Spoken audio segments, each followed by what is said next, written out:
নদী Bangla group, Narsingdi TV news update. নদী Bangla group, booking চলছে। আজই আপনার পছন্দের ফ্ল্যাট অথবা দোকান বুকিং দিন। নদী বাংলা সেন্টার পয়েন্ট, এলাহি মেনশন, নিচতলা 50/3, পশ্চিম ব্রাহ্মণদী, নরসিংদী। নদী বাংলা গ্রুপ সঠিক নির্মাণে অঙ্গীকারাবদ্ধ। ছেলে ভাইয়া খুব খুশি হয়েছি। নদী Bangla group, Narsingdi TV news আপডেটে আপনাদের সাথে আছি আমি গাজী ফারজানা। শুরুতেই শিরোনাম। দীর্ঘ 25 বছর পর এক দুঃখিনী মা ফিরে পেল তার নারী ছিঁড়া ধন। নদী বাংলা গ্রুপ নিউজ আপডেটে এবার বিস্তারিত। পলাশ উপজেলাধীন গজারিয়ার নোয়াকান্দা গ্রামের মৃত হারিস মিয়ার ছোট ছেলে আলমগীর হারিয়ে গেছে প্রায় 25 বছর আগে। 6 ছেলে 2 মেয়ের সংসার ছিল হারিস মিয়ার। পরিবারের অভাব অনটনের কারণে 25 বছর আগে পরিচিত এক ব্যক্তির মাধ্যমে গৃহ পরিচালকের কাজ করতে চট্টগ্রামে গিয়েছিল আলমগীর। তখন তার বয়স ছিল 7 কিংবা 8 বছর। একদিন কাজের সূত্রে বাসার বাহিরে আসলে আর বাসায় ফিরতে পারেননি। অচেনা পৃথিবীর গোলক ধাঁধায় হারিয়ে গেলেন অচেনা শহরে। তারপর কেটে যায় দীর্ঘদিন, দীর্ঘ মাস, দীর্ঘ বছর। মায়ের চিরচেনা মুখ, পরিবার সব সময়ের পরিক্রমায় অচেনা হয়ে যায়। তবে মনে আছে কিছু কিছু স্মৃতি। তারই সূত্র ধরে মায়ের মুখ দেখার আকুতি নিয়ে হাজির হয়েছেন দেশের জনপ্রিয় আরজে কিবরিয়ার স্টুডিও অব ক্রিয়েটিভ আর্টস এর অনুষ্ঠান আপন ঠিকানায়। তুলে ধরেছেন নিজের পরিচয়। মুহূর্তেই ভাইরাল হয় সাক্ষাৎকারটি। আসসালামু আলাইকুম, আমার নাম মোহাম্মদ আলমগীর। আমি ছোটবেলা চিটাং দোতলা বাসার থেকে হারাই গেছিলাম। তো নোয়াখালী এক লোকে ওইখানে রাখছিল 5 দিন, নিমতলি বিশ্ব রোড, ওইখানে হারাই গেছিলাম। আর যে বাসাতে হারাইছি ওরা বলে মাইকিং করছিল ওই বাংলা বাজার। তো ওইখানে বাংলা বাজারে নেয়নি লোকটা। নেওয়ার পরে ওই নেওয়ার পরে ডাইরেক্ট বাড়িতে নিয়ে আসছে। বাড়িতে নেওয়া আসার পরে ওনার বাড়িতে আসছিলাম 1 বছর। যে লোক আমার পাইছিল, তো ওনার বাড়ি হলো রাজীবপুর গোরবাজার, নোয়াখালী। তো ওদের বাসার থেকে আবার ওনার মেয়ের সাথে ঝগড়া করে চলে আসলাম আপনার সোনাইমুড়ি নদনা বাজার, দক্ষিণ 7তলা বড় বাড়িতে। ওইখানে আমার ছোটো মামা, নাম হলো রিটন, ওইখানে দোকানে পাইছিল। পাওয়ার পরে ওইখান থেকে বাসায় নিয়ে গেছে। বাসায় নেওয়ার পরে ওনার মার কাছে ছিল। ওনার মাকে ডাকতাম নানি। ওই নানি আমাকে লালন পালন করে বড় করছে। তো তখন ওদের বাসাতে একদিন যে বাড়ি গেছিলাম যে মাকে কোথায় খুঁজবো। তো এরকম করে আসছি আপনি সিলেটে হবিগঞ্জে এসে এখানে সুদর কোম্পানির চাকরি করছি। চাকরি করার পর ওইখানে এক বাসায় আসছিলাম। তো ওইখানে এক মেয়েকে বিয়ে করা হয়। ওরাই বলছিল, তা আমি বলছিলাম মা বাপ নাই। তারপর ওইখানে বিয়ে করছি। বিয়ে করার পরে ওইখানে 2009-এ বিয়ে করছিলাম। তো 2010-এ আমি আপনার নরসিংদী আসছিলাম। নরসিংদী আসিয়া খুঁজে গেছিলাম, কিন্তু পাই নাই। আমি বিভিন্ন জায়গায় খুঁজছি, কিন্তু পাই নাই, ঠিক আছে নি। তো এমনি একদিন আর কি কিবরিয়ার ভাই, আমার ওয়াইফে একটা হাসপাতালে চাকরি করতো। ওইখানে অনেকজন দিয়ে আমি ইমেল করছি, সবার নাম তো বলতে পারি না। তো রফিক ভাইয়ের নাম সবচেয়ে ইয়ে করে, ওনার ইমেলে সাড়া দিছিল। তো এই রফিক ভাইয়ের মাধ্যমেই আমি আর কি কিবরিয়ার ভাইয়ের মাধ্যমে যাই, ওইখানে ডাকা যায় FM রেডিওর। তো আর কি কিবরিয়ার ভাইয়ের মাধ্যমে যে আমি একটা ইমেল করি, যে উনি একটা ভিডিও বানায় ভাইরাল করার মানে একদিন পর ওই সবাই খোঁজ পাইছে নরসিংদীর থেকে অনেক কেউ গেছে। তো নরসিংদী যাওয়ার পরে আর কি কিবরিয়ার ভাই রাত 12টার সময় মানে ওই আরেকটা মেসেজ পাঠায় যে আলমগীরের মা বাবা পাওয়া গেছে। তখন আমার ছোটো মামা, আমি কিন্তু দেখি নেই, আমার ছোটো মামা আমেরিকার থেকে ওই সিক্সটা যখন পাওয়ার পরে আমার যে মামতো ভাইয়ের সাথে পাঠানোর পরে মামতো ভাই বলতেছে তোর তো মা বাবা পাওয়া গেছে, তুই তো অনেক খুশি এখন তো আমরা চলে যাবি, ঠিক আছে। তো আমার নানি অনেক খুশি, যে নানি আমার পালছে সে নানি অনেক খুশি আমার মা বাবাকে দেখে। তো এই আর কি ভাই পরের দিন সকালে আমার ফোন দিছে, আপনি কি আসবেন? আপনার তো ওরা এসে বসে রয়েছে বা ওরা আসবে, ঠিক আছে নি, আপনার তো অনেক খুশি আনন্দ, আপনি আসেন। তো আমি বলছি হ্যাঁ আমি পরের দিন আসবো। তো আমি পরের দিন আসলাম।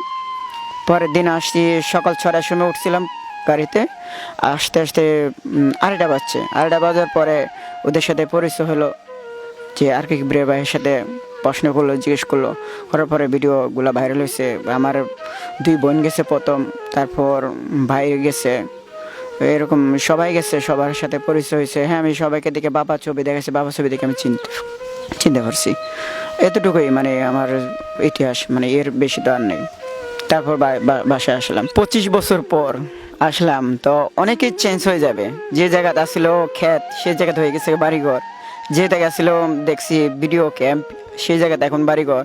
তো এরকমই অনেক চেঞ্জ হয়ে গেছে। আমরা খেতে দিয়ে আগে তো ধান ক্ষেত দিয়ে স্কুলে যেতাম, ঠিক আছে নি, ওগুলো যে এখানে ওই পাশেও একটা পুষ্করিণী, এই পুষ্করিণীটা আমি থাকতে মনে কাটা হয়েছিল।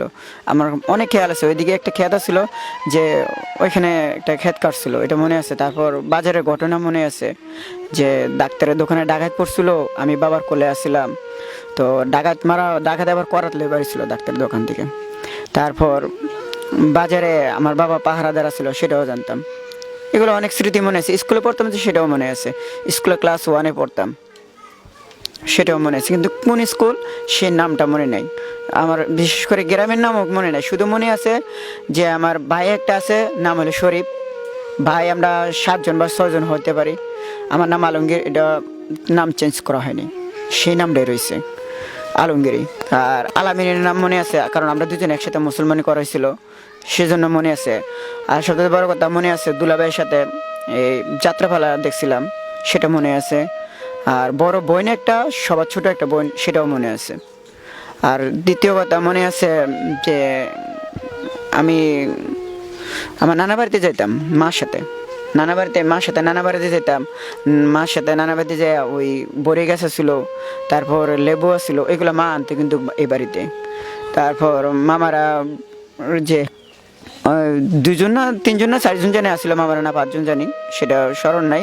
কিন্তু মামারা বাড়ির সামনে একটা পুষ্করিণী আসছিল, সেই স্মৃতিগুলো এখানে মনে পড়ে। মানে এগুলো কিন্তু আমি আর যে কিপ্রের বাইরে ছাড়া আর কাউকে বলিনি কখনো, শুধু ভিতরে ভিতরে রাখছি। তো এরকম কোনো যদি সেশন বা এরকম কোনো পরিবেশ আসতো বা সাংবাদিক বা এরকম কিছু আসেনি, আমি নিজেই কিন্তু আর কে কিপ্রের ভাইকে ইমেল করছি। ইমেলের 6 মাস পরে ইমেল করছি, 6 মাসের মাধ্যমে উনি ইমেল কিন্তু চেক করে আমার 15 দিনের ভিতরে কিন্তু ভিডিও বানিয়ে ফেলছে। তো ওনাকে অসংখ্য ধন্যবাদ আর কে কিপ্রিয়া ভাইকে, যে আমার পরিবারকে পাঠিয়ে দিছে। আর সবথেকে ফিল করছি যে আমার পরিবার পাইয়া আমি অনেক খুশি, যে আমার এত বড় ফ্যামিলি আমি কল্পনা করতে পারিনি। আমার ফ্যামিলি কিন্তু অনেক বড়, যে আমি অত্যন্ত অনেক খুশি যে এরকম ফ্যামিলি পাইছি। যে সবথেকে বড় কথা লেগে যে পাইছি যে আমার পরিচয়টা। আগে তো মানুষ বলতো যে খারাপ কিছু ধারণা বলতো, যে বাদে মা বা এরকম অনেক দেশে অনেক রকম গালি দেয়, কিন্তু তো এরকম আর কিন্তু কেউ দিতে পারে না, এটা আমি নিশ্চিত একদম। যে এটার থেকে আমি অনেক খুশি হয়েছি, অনেক আনন্দ হয়েছে যে আমি বাবাকে পাই না, সেজন্য আমার অনেক ফিল। কারণ বাবার সাথে আমার স্মৃতিগুলো অনেক মনে আছে, কিন্তু মার সাথে এতটা স্মৃতি মনে নেই। কিন্তু মার চেহারাটা মনে আছে, গোলগাল চেহারা ছিল, অনেক সুন্দর ছিল, সেটা মনে আছে। তো আমার দেশের কাছে এরকমই, মানে সবার কাছে মানে একটাই নিবেদন, একটাই রিকোয়েস্ট, যে এরকম ছোট বাচ্চারা কোনো সময় যাতে না দেয়, মানে কাজে না দেয়, এরকম ছোটবেলা বাসাতে না দেয়, বা এরকম বাসাতে বাড়ি তো অনেক সময় নির্যাতনও হয়, অনেক সময় নির্যাতনের কারণে কিন্তু বাসা থেকে অনেক সময় বাড়ি যায় না কয়া। এটা অনেক জায়গাতেই ঘটে, কিন্তু সেটা আর বলার দরকার নেই। যে এতটুকুই, যেটুকু বলছি, সবার কাছে ধন্যবাদ। খুব সন্তুষ্ট, হ্যাঁ, খুব হাসি খুশি বাইরে লইয়া এটুকুই। হ্যাঁ, সবাই আনন্দ, সব আমরা 6 ভাই একসাথে, 2 বোন, হ্যাঁ, পরিবার সহ, মা সহ, আমরা ভাই বোন, হ্যাঁ, আত্মীয় স্বজন সব সহ একসাথে আমরা হাসি খুশি থাকতাম চাই। তারপর আলমগীরের চাচাতো ভাইয়ের মাধ্যমে সাক্ষাৎকারটি দেখে শনাক্ত হয় এই সেই হারিয়ে যাওয়া আলমগীর। রিপোর্ট তারেক খন্দকার, চিত্রগ্রহণ ইমরান হাসান, নরসিংদী টিভি।